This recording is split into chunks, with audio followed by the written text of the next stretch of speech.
Hello అందరికీ welcome back to Sunday special. So ఇదైతే green chicken అనమాట. ఎలా ఈజీగా సింపుల్గా చేసుకోవాలో మీకైతే చూపిస్తున్నాను. ఫస్ట్గా చికెన్ అయితే మంచి క్లీన్ చేసుకొని పెట్టుకోవాలి. పెట్టుకున్న తర్వాత దాంట్లో ఒక హాఫ్ నిమ్మకాయ అండ్ కొద్దిగా టర్మరిక్ పౌడర్ వేసుకొని హాఫ్ అన్ అవర్ మ్యారినేట్ చేయాలన్నమాట. హాఫ్ అన్ అవర్ మూత పెట్టి పక్కన పెట్టేసుకోవాలి. నెక్స్ట్ ఇక్కడ ఇంకా నేను ఆనియన్స్ కట్ చేస్తాను. అంటే ఇంకా మా పాప చూడండి కింద పొట్టు పడకుండా దాని కింద చెక్క కింద పెట్టేసుకొని తనైతే ఆనియన్స్ కట్ చేసింది. చేసానే తీసుకుంది, కళ్ళు మడుతున్నాయని నాకు ఇచ్చేసింది అనమాట. ఇంకా నెక్స్ట్ ప్రాసెస్లోకి వెళ్దాము. ఆనియన్స్, ఇది గ్రీన్ చిల్లీ అనమాట. గ్రీన్ చిల్లీ, కొత్తిమీర అండ్ పుదీనా, కొన్ని వెల్లిపాయలు అండ్ కొన్ని కాజు అనమాట. ఇంకా లాస్ట్లో కర్డ్ అనమాట. ఇవన్నీ వేసేసి మిక్సీ పట్టుకోవాలి, మంచిగా పేస్ట్ లాగా పట్టేసుకున్న తర్వాత ఒక బౌల్లోకి అయితే తీసేసుకోవాలి.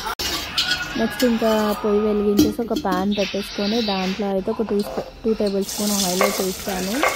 ఆయిల్ వేసిన తర్వాత ఆనియన్స్ వేస్తున్నాను. అంటే ఆనియన్స్ వేసేసుకున్న తర్వాత లైటిష్ బ్రౌన్ కలర్ వచ్చిన తర్వాత దాంట్లో ఒక టేబుల్ స్పూన్ అయితే అల్లం వెల్లుల్లి పేస్ట్ వేస్తున్నాను. ఇప్పుడు చూడండి, అల్లం వెల్లుల్లి పేస్ట్ వేసాక కూడా మళ్ళీ కొంచెం అయితే కలిపేస్తున్నాను. కలిపేసిన తర్వాత లైట్గా పసుపు, దాని తర్వాత చికెన్ వేసాను అనమాట. చికెన్ వేసిన తర్వాత ఒక 10 minutes అయిన తర్వాత సాల్ట్ 2 tablespoons, 1.5 tablespoon సాల్ట్ వేసాను. లైట్గా హాఫ్ టేబుల్ స్పూన్ అంత వరకు కారం పొడి కూడా వేసాను నేను. హాఫ్ టేబుల్ స్పూన్ కారం పొడి అండ్ నెక్స్ట్ ధనియా పౌడర్ ఉంటుంది కదా, ధనియాల పౌడర్, హాఫ్ టేబుల్ స్పూన్ కారం అనమాట. ఇవి రెండు వేసాను.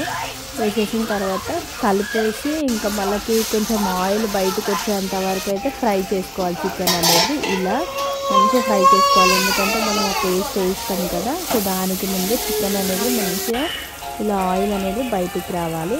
వచ్చిన తర్వాత ఇంకా మళ్ళీ ఇందాక మిక్సీ పట్టుకున్న పేస్ట్ ఉంది కదా, పుదీనా, కొత్తిమీర, వెల్లుల్లి రెబ్బలు, కాజు, అవన్నీ ఇంకా ఆ పేస్ట్ వేసేసిన తర్వాత లైట్గా వాటర్ కూడా యాడ్ చేయాలి. వాటర్ కూడా యాడ్ చేసేసి ఇంకా కొత్తిమీర, నేనైతే కొత్తిమీర వేసిన, మా పాప కరివేపాకు కూడా వేసింది. అసలు కరివేపాకు అవసరం లేదు. కొత్తిమీర వేసేసి లైట్గా చికెన్ మసాలా వేసేయాలి. వేసేసిన తర్వాత ఒక 5-10 minutes సిమ్లో పెట్టేసి మళ్ళీ ఆయిల్ అనేది బయటకు వస్తుంది అనమాట. ఆయిల్ అనేది ఇలా బయటకు వస్తే కర్రీ అనేది ఇలా ఫుల్గా రెడీ అయిపోతుంది అనమాట. సింపుల్గా టేస్టీగా చికెన్ అయితే భలే ఉంటుందండి. మీరైతే ఒక్కసారి ఇంట్లో ట్రై చేయండి. మీరు ఎలా ట్రై చేస్తారో కూడా నాకు చెప్పండి. నేనైతే మా ఇంట్లో ఇలానే చేస్తాను, మా పిల్లలకు చాలా ఇష్టము. అండ్ ఇంకా మనం పొయ్యి ఆఫ్ చేసుకున్న తర్వాత ఒక బటర్ పీస్ అనేది యాడ్ చేసుకోవాలి. ఇలా అంటే వేడిగా పొయ్యి ఆఫ్ చేయగానే వేసేసి ఇలా తీస్తే